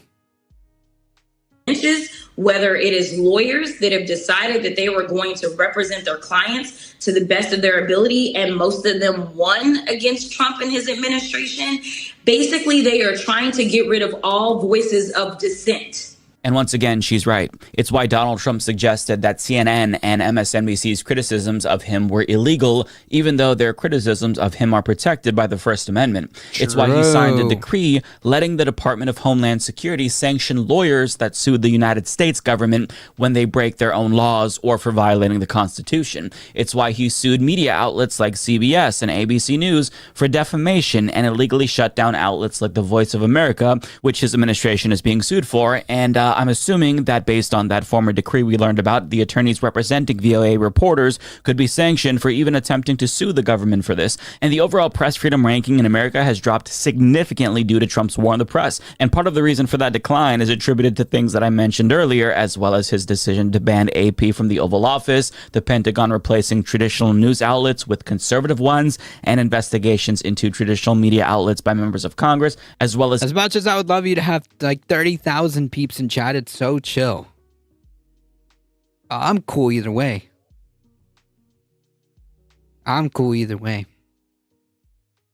the FCC for supposed bias or DEI programs that they may have had. And none of this is surprising, by the way. In fact, in his first term, Trump talked about opening up libel laws back then so he can go after his critics in media who were mean to him. Now, in particular, there's a Supreme Court case from 1964, New York Times v. Sullivan, which raised the standard for defamation claims made against it's like Trump doesn't give a damn about the law. News outlets, but the right has been wanting that precedent overturned for a very long time, so that way Trump can do things like this. But the good news, as the New Republic reports, is that a right-wing billionaire's attempt to get that struck down by the Supreme Court was just rejected since they chose to not grant cert to him. Now, the bad news is that that's not going to stop Republicans from filing slap suits against individual critics, which have the same chilling effect on free speech, albeit on a much smaller scale. In fact, Elon Musk, the world's richest man, implied that he's going to be filing a defamation lawsuit against a former member of Congress, Jamal Bowman, because of this comment that he made on CNN. He's incompetent, he's a thief, he's a Nazi, and people don't trust him. That literally not no lies detected right there.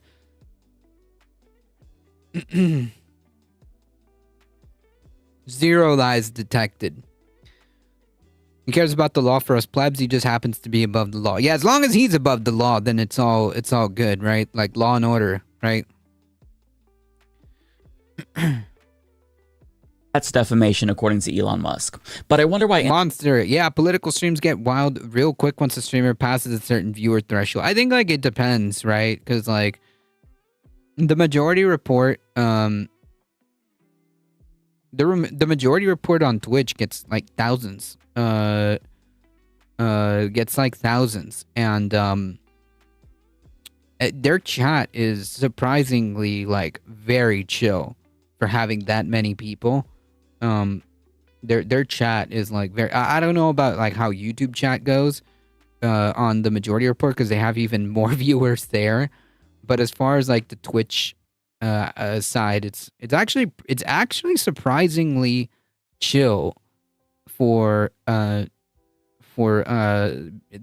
amount of viewers. If the shoe fits.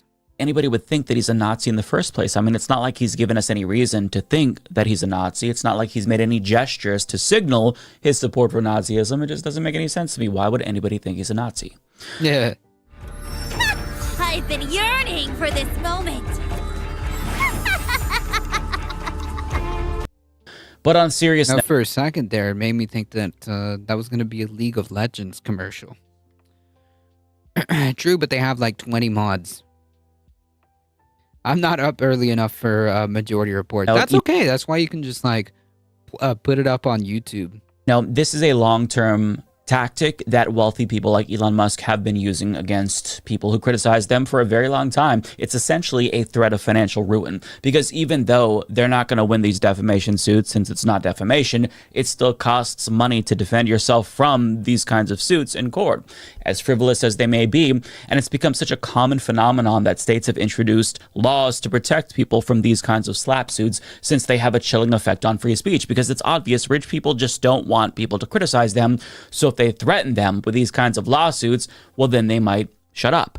So to stop that from happening, to allow people to speak freely and not be afraid that they're going to be so wanting to call into Majority Report, do it. Be punished with a slap suit, states have had to protect citizens from these kinds of slap suits. Thankfully, in my state of Oregon, we have protections that are great for slap suits like this. But irrespective of the legality or illegality of these kinds of attacks that they're lobbing at people, I think it's pretty obvious that the goal is to scare people, everyone, into shutting up. And even though mainstream media has been the main target since they have the biggest reach, well, I've got bad news for the rest. As long as when they answer your call, you say, "Is it me?" Yeah. By the way, that's like so much. That's like such a thing that one of the viewers decided to make an emote, an "Is it me" emote that I put forth, and it eventually turned into an official emote.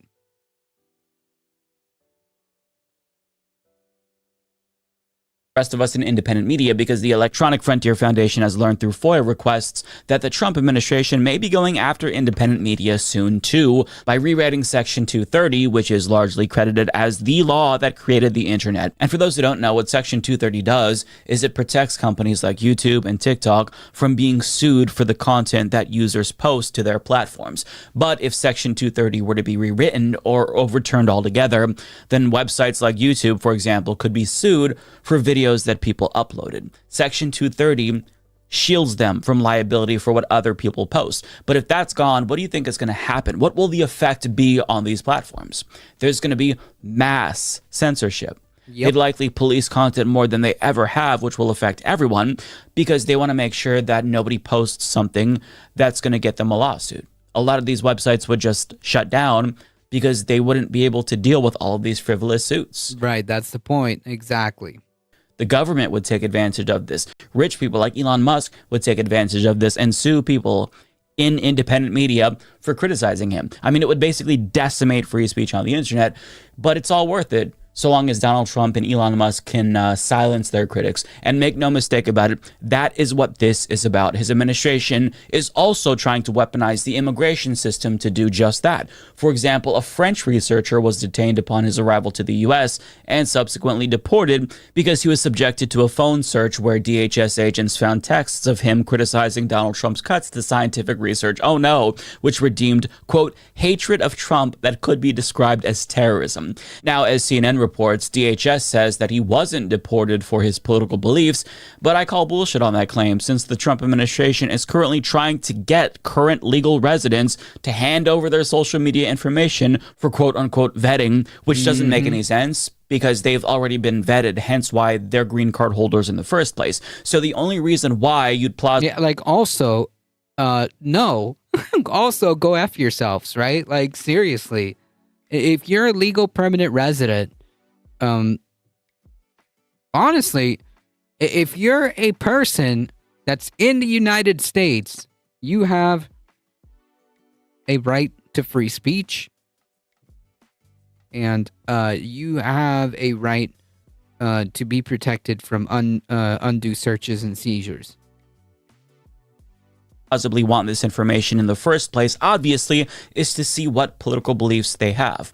If they have pro-Trump beliefs, maybe they get to stay. If they have anti-Trump memes on their phone, maybe they shouldn't.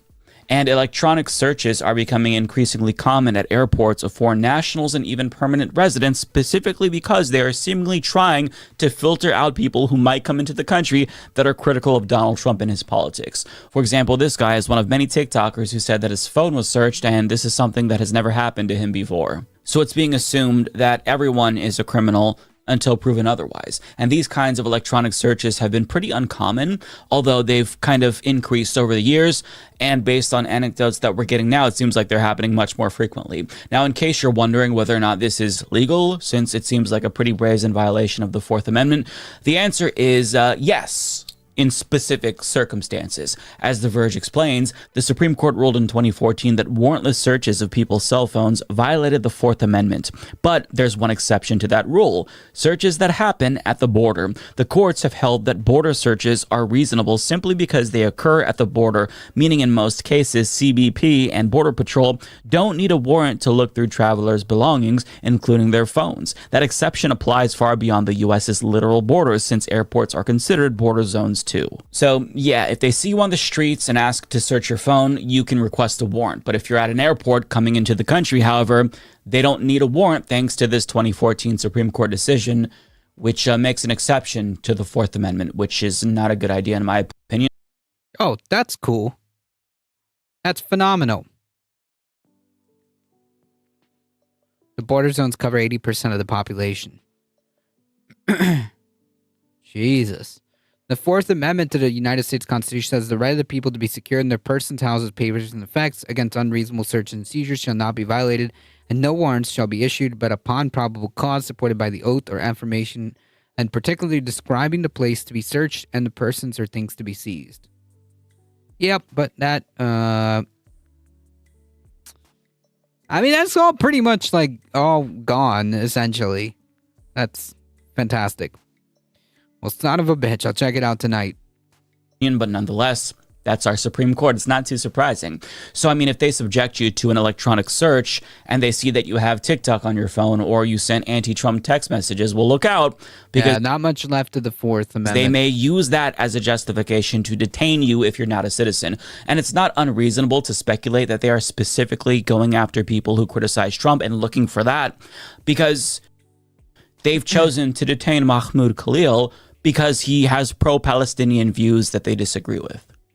But some cases aren't going to be as clear-cut as Mahmoud's. For example, there's Llewellyn Dixon. This is a 64-year-old lab technician in Hawaii. She's a green card holder, and she's been in the country for 50 years, yet she was recently detained at an airport on the way back from a trip that she took to the Philippines. Now, as Newsweek explains, Ladybug, welcome. Dixon's lawyer, Benjamin Osorio, told Newsweek in an email on Sunday that she has a single... That's true. At least you have us. I'm pushing 40. My friends are all married and have kids and all that dumb crap. Conviction from 2001 that has triggered the issue. Osorio said Dixon has a nonviolent conviction for embezzlement, for which she received 30 days in a halfway house and a $6,400 fine. She was never ordered to serve any active time in jail or prison. It was the travel that triggered the issue, and if she had not traveled, she would not be removable from the United States. Now, it is true that the government can revoke your green card if you committed a crime, even if it's nonviolent. But this was committed 24 years ago, and they've never seemingly had a problem with it. She's had her green card renewed multiple times, but since Trump is cracking down on all immigration, it's possible that this wasn't politically motivated aside from generalized bigotry. In fact, Trump is revoking the status of more than 500,000 legal immigrants from Cuba, Haiti, Nicaragua. Yep. They can't make you unlock your phone, so turn off your Face ID and fingerprints. Use only the passcode. Yep. Welcome back, Soul Life. Nicaragua and Venezuela as well. So, I mean, they said that they were against illegal immigration because they want you to do it the right way. But yet, when you do it the right way, they penalize you and revoke your status as well. So, I mean, the point is this might just fall under generalized xenophobia as opposed to them targeting a critic. With that being said, do they have a reason to target somebody like Dixon? The answer is yes, they do. Because she works for a state lawmaker in Hawaii who's been a very vocal critic of the Trump administration, specifically of their immigration policies. In fact, the person she works for authored a bill to provide legal representation to immigrants in Hawaii, according to Hawaii News Now. So she works for somebody who's fighting the Trump administration. So make of that what you will. At the end of the day, it is clear that permanent residents are broadly having their First Amendment rights violated. And also, this administration has targeted individual lawmakers simply for criticizing Elon Musk while they're simultaneously waging a war against the free press. I mean, the goal here is to make you afraid to criticize them. But understand that we all have the constitutional right to criticize both Donald Trump and Elon Musk and anybody else in government for that matter, regardless of our citizenship status. So they might try to Correct. make a few examples out of lawmakers here and there or immigrants, but understand that they're only going to be able to destroy the First Amendment if we let them destroy the First Amendment. So don't let their attack on free speech intimidate you. You have the right to peacefully protest and criticize Donald Trump and Elon Musk and anyone else that you want to. Yep. And the fact that they're trying so hard to silence their critics demonstrates the power of speech. They wouldn't be trying to take away your right to criticize them if it wasn't working. So don't be afraid to express yourself, because it's not only protected by the US Constitution, it's your right as a human being. True. Do yourself a favor. That's the goal, to make everyone afraid. Yep.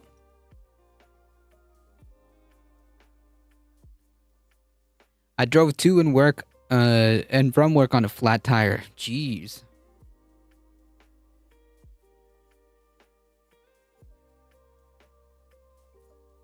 As many people have already probably know by now, the Trump administration, this is the actual article from the journalist who apparently was added to a Signal group chat.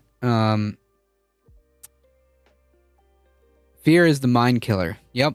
And just to be clear, this guy isn't like some progressive leader, okay?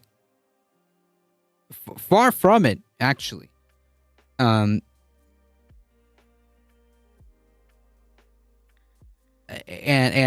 somehow he managed to find himself in a group chat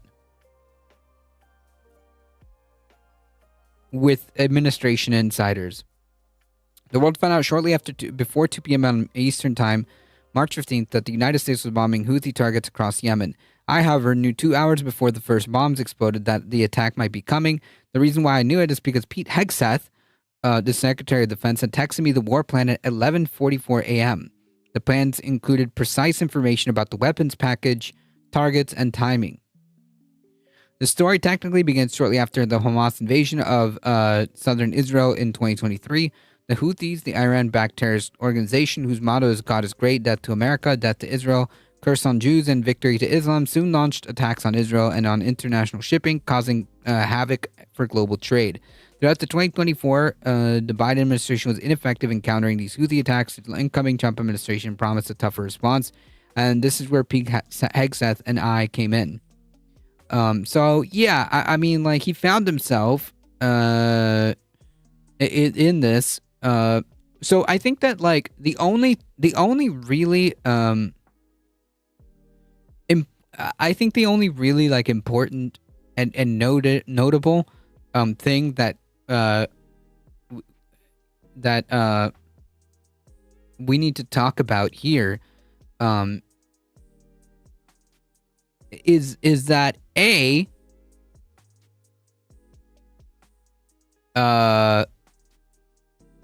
way too early to be sending war plans. Give me an hour or so to get some coffee.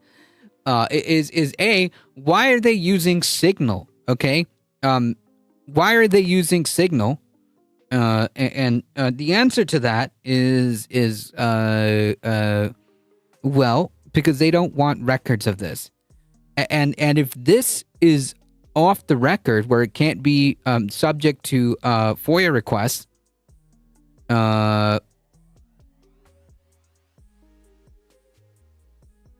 and circumventing the National Archives law, what else are they hiding, right? Like, what else are they doing off the record? Many people have already kind of covered this, so that's basically like the important part to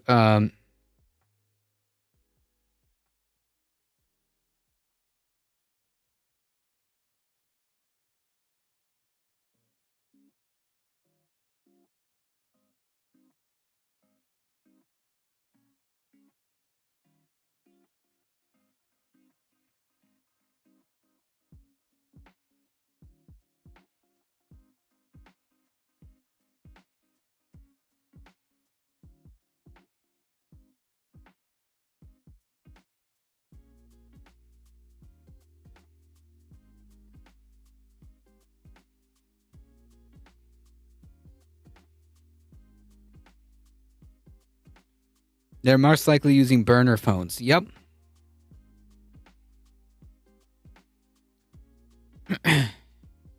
Yeah, you got to be careful with that.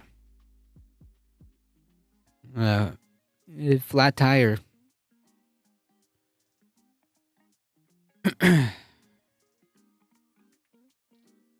Here's some of the actual receipts. Of course, Peak Headsets denied that any of this happened, even though it's literally right here. But yeah, I think that that's like the important part here. Shame on this journalist for not releasing everything. Okay, that is a disservice to the American people. But nonetheless, I think the important part here is that they're circumventing ways of being transparent. They're doing it. They're doing it on purpose, and B, what else are they hiding?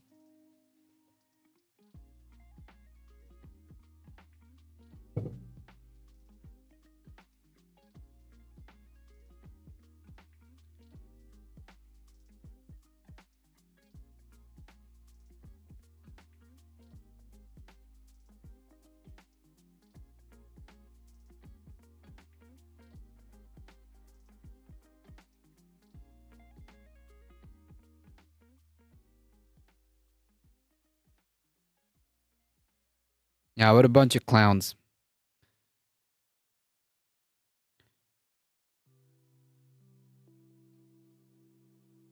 I believe they will be releasing as intelligence service stated to Congress it was not classified. I hope they do. They're literally going to dumb their way into World War III. I certainly hope not.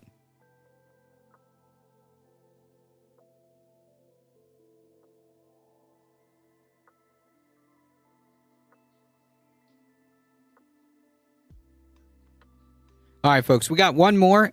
This one is important before we get out of here because I gotta get going. But this is actually very important to pay attention to. Speaker Mike Johnson has floated the idea of eliminating federal courts as GOP ramps up attacks on judges. Yeah, so they have a solution to the judiciary as well. Just eliminate them. Get rid of their get rid of the federal courts, folks. This is advancing. This is authoritarian speed run as if I've ever seen one. This is an authoritarian speed run if I've ever seen one. Facing pressure from his right flank, as if like Johnson isn't extreme right anyways. On judges who have ruled against President Trump, Speaker Johnson on Tuesday today floated the possibility of Congress eliminating some federal courts. Yeah. All of a sudden, hey, remember when progressives and more left-leaning people were saying maybe we should expand the Supreme Court, and we were told that was ludicrous? Yeah. Remember when we advocated for the expansion of the Supreme Court because this was going to get out of hand, and expanding the Supreme Court would be a way of trying to balance things out? Yeah, remember? Yeah, Pepperidge Farm remembers. It's the latest attack, floated the possibility of Congress eliminating some federal courts. It's the latest attack from Republicans on the federal judiciary as courts have blocked a series of actions taken by the Trump administration. In addition to funding threats, Trump and his conservative allies have called for the impeachment of certain federal judges. We have covered that, who have ruled against him, most notably the U.S. District Judge Boasberg, who attempted to halt Trump from using the Alien Enemies Act to deport Venezuelan migrants. Quote, we do have the authority over the federal courts. We can eliminate an entire district court. We have the power of funding over the courts and all these other things, said Johnson. But desperate times call for desperate measures, and Congress is going to act. Yeah. Yeah. Yeah. I remember Biden did get around to saying the court needed to be expanded once, and it was after he dropped out, I believe. Well, that didn't do us any good now, did it? at that point. Johnson, a former constitutional attorney, later clarified that he was making a point about Congress's broad authority over the creation, maintenance, and governance of the courts. Article 3 of the Constitution established a Supreme Court, but gave Congress the power to ordain and establish lower federal courts. I mean, yeah, that's kind of his point, right? Congress has eliminated courts in the past. In 1913, for example, Congress abolished the Commerce Court, and its judges were redistributed to the Federal Appeals Court, according to Congress.gov. In 1982, Congress passed legislation abolishing Article 3, Court of Claims and U.S. Court of Customs and Patent Appeals, and established Article 1, Court of Federal Claims, and Article 3, U.S. Court of Appeals for the Federal Circuit. House Judiciary Chairman Jim Jordan, of course, who plans on holding a hearing focused on Boasberg and district judges next week, said he's speaking with GOP appropriators about what he's called, quote, legislative remedies. We've got money spending in the appropriation process to help address some of this, said Jordan, without adding any further details. Cool. Attempts to defund courts will be a major flashpoint in bipartisan funding negotiations for the next fiscal year. Whatever. Democrats have to be united in this, but Republicans are a long way from making good on these threats. First, they would need to convince powerful senior appropriators to strip funding for certain courts in their funding bill, in this case, the Financial Services and General Government Appropriations Bill that funds the lower courts.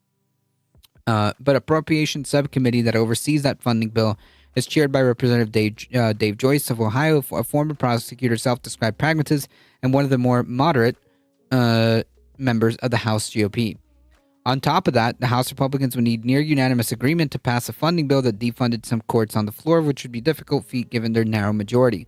The Senate would also certainly reject any funding bill or package that defunded courts. To pass it, Senate Republicans would need at least 7 Democrats to join them to defeat a filibuster, which, yeah. And some Republicans might vote against such a proposal. Representative Josh Hawley said eliminating a district court would create massive backlogs. My view is I'd like to get more Republican judges on the bench. If we take away seats, we can't do that. House and Senate appropriators will be working to pass 12 funding bills, yada, yada, yada.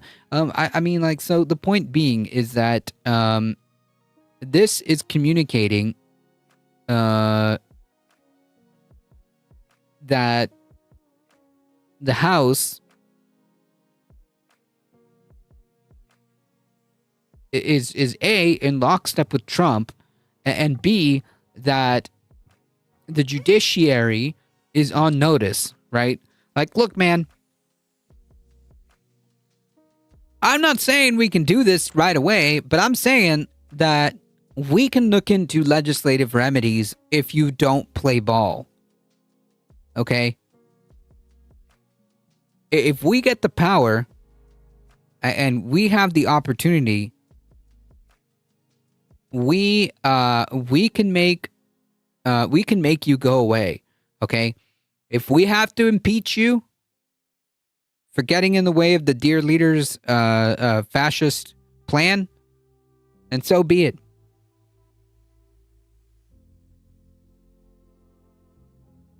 If we have to say, try to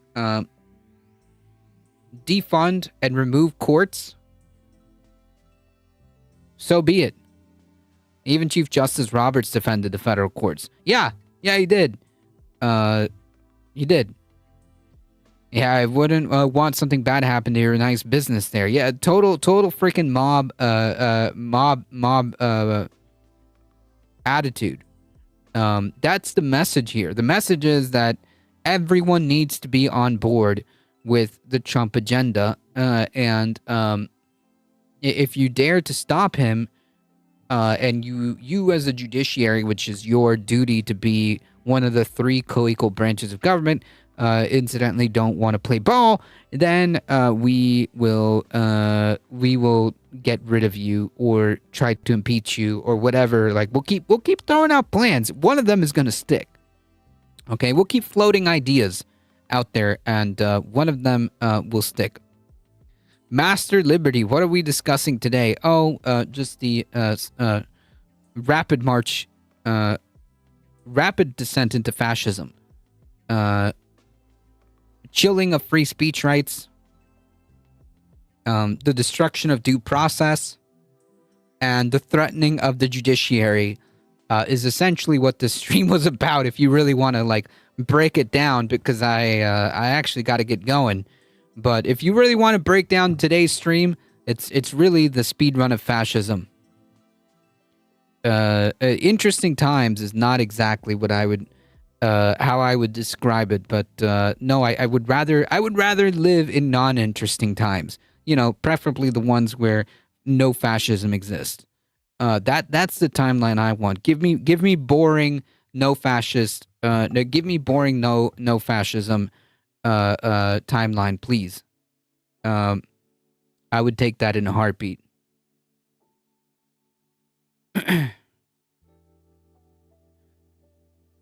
All right, folks, I got to get out of here. It's basically time for me to get some food. Hey, folks, thank you all for being here. Also, don't forget tomorrow, as I mentioned earlier, tomorrow, folks, we will be streaming at 10 p.m. Eastern Time, and we will be actually joining the Letter Hack at left past 10. So go subscribe to their channel, to his channel. Go subscribe to the Letter Hack, and we will be there tomorrow at 10 p.m. Eastern. So the stream itself is going to be 10 at 10 p.m. Great stream as always. Thank you, Globus the Elder. And yes, also go check out Globus the Elder. Thank you also to Cosmopolitics for raiding in. I appreciate it. Thank you for raiding in and bringing in your wonderful community. Appreciate that. So please go follow her as well, and go follow her on social media as well too. Fantastic streamer, by the way. Later, Carlos. Be safe, and I'll be there. Hey, appreciate that. So if you're a fan of the Letter Hack, I will be there at 10 p.m. Eastern Time, and the regular channel here, I'm probably going to stream it just on Twitch, probably, or maybe I can just fire it up on both. It doesn't matter. But in any case, we'll be here 10 p.m. Eastern tomorrow. Join the Discord, folks, if you want to keep up with the channel. Subscribe to the Substack. If you want to support the channel directly, consider checking out the merch store, hitting the ! tip. Thank you. He's a hack. He's a Letter Hack. Time to raid Left Reckoning. Oh, are they on yet? What day is it today?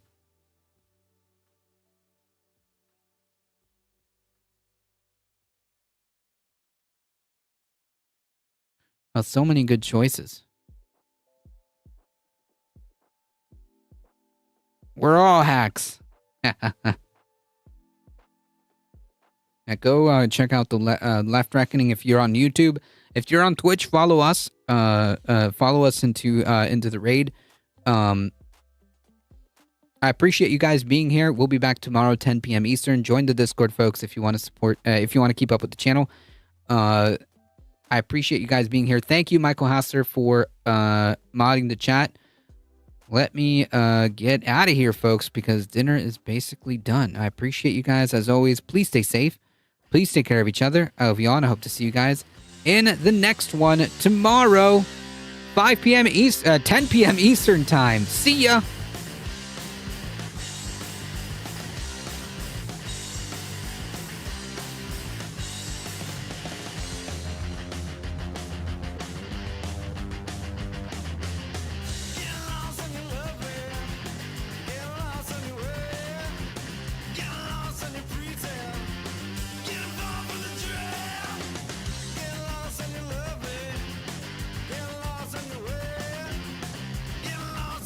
Thank you. Appreciate it.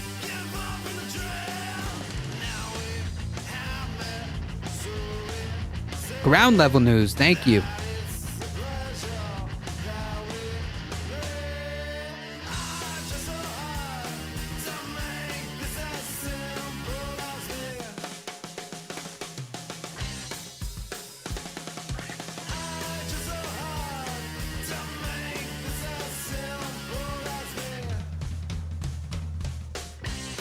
All right, folks, hang tight. We're heading out in 5, 4, 3, 2, 1. Isn't ADT also a home alarm system? Yes, it is. That's why we say the majority reports Twitch chat is protected by ADT.